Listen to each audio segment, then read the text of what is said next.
뉴욕 증시, 마이크론 호실적의 주가 탄력, 나스닥 0.6% 상승 마감.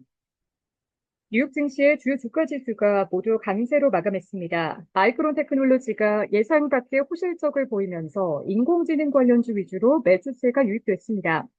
26일 뉴욕 증권거래소에서 다우존스 30 산업평균 지수는 전장보다 260.36포인트, 0.62% 오른 42,175.11의 거래를 마감했습니다.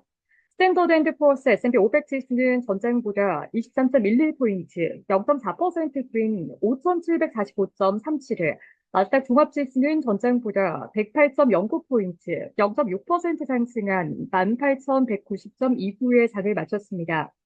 이날 S&P 500 지수는 장중 사상 최고치를 경신하고 역대 최고치로 마감했습니다. 마이크론이 깜짝 호실적을 기록하면서 반도체 및 AI 관련주가 탄력을 받았습니다.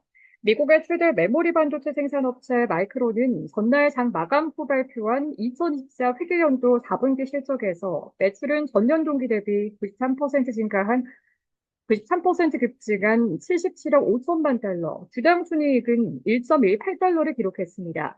모두 월가 예상치를 웃도는 깜짝 실적입니다. 이 같은 호실적의 마이크론의 주가는 14.73% 급등했습니다. 장중 상승폭은 20%까지 확대되기도 했습니다. 마이크론이 호실적으로 엔비디아와 알파벳, 브로드컴도 모두 상승했습니다. ASML은 4.19%, AMD는 3.38%, 퀄컴은 2.61% 상승하며 두각을 드러내기도 했습니다. 도이체방크의 헨리 앨런 부석가는 주식 투자자들의 위험 선호도가 지난 24시간 사이에 강해졌다라며 마이크론의 강력한 수익이 모멘텀의 원동력이 됐다라고 분석했습니다. 기술정보 컨설팅 기업 액센추어는 예상을 상회하는 호실적과 배당금 인상 계획, 자사주 매입 계획에 힘입어 주가가 5% 이상 올랐습니다.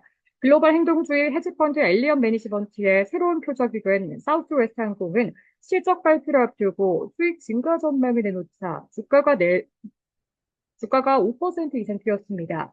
요디아의 젠본 게리치 수석 분석가는 실질적 성장에 대한 우려가 있는 시기에 미래 수익에 대한 긍정적 전망을 갖게 하는 기업의 실적은 주가를 쉽게 끌어올릴 수 있다라고 말했습니다.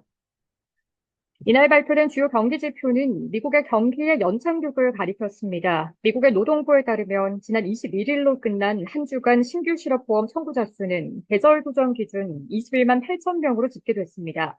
이는 직전 주보다 4천 명 줄어든 수치이자 시장 예상치였던 22만 4천 명 또한 밑돌았습니다.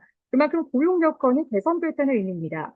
미국의 2분기 국내 총생산 성장률도 전기 대비 연이을 3%로 확정됐습니다. 2분기 GDP는 지난 1분기 GDP 성장률 확정치였던 1.6%보다 2배 가까이 개선됐습니다. 미국의 내구재 수출 또한 시장은 전월 대비 2.8% 감소를 예상했으나 보합을 기록하며 선방했습니다. 모건 스탠리 산하 이트레이드의 크리스 락킨 투자 총괄은 고용시장에 문제가 있다면 주간 실업보험 청구 지표에 나타나지 않는다면서도 항상 그렇듯이 월별 고용보고서는 시장 심리를 정의하는 데 더 큰 역할을 할 것이라고 반대 증거가 나올 때까지는 이런 수치가 연착륙에 대한 희망을 뒷받침할 것이라고 말했습니다.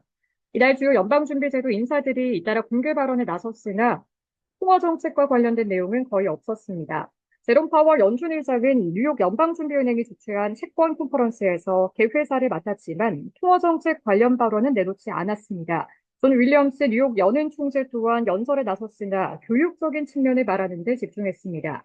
미셸 보먼 연준 이사만 공개 발언에서 인플레이션이 여전히 연준의 연간 물가 상승률 목표치 2%를 웃돌고 있다며 금리 인하는 신중한 속도로 진행되는 것이 더 적절하다고 말했습니다.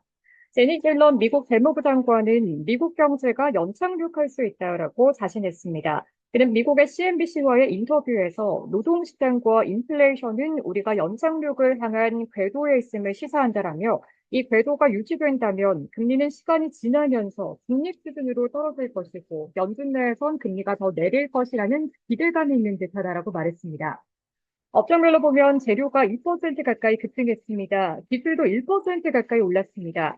반면 에너지는 2% 급락했고 부동산도 1% 넘게 하락했습니다. 시카고 상품거래소 테드워스쿨에 따르면 연간 기금 금리 선물장에서 11월 기준금리가 50bp 인하될 확률은 51.3%까지 하락했습니다. 전날 마감 무렵 60.7%였습니다. 시카고 옵션거래소 변동성 지수는 전장보다 0.04포인트, 0.16% 내린 15.37을 기록했습니다.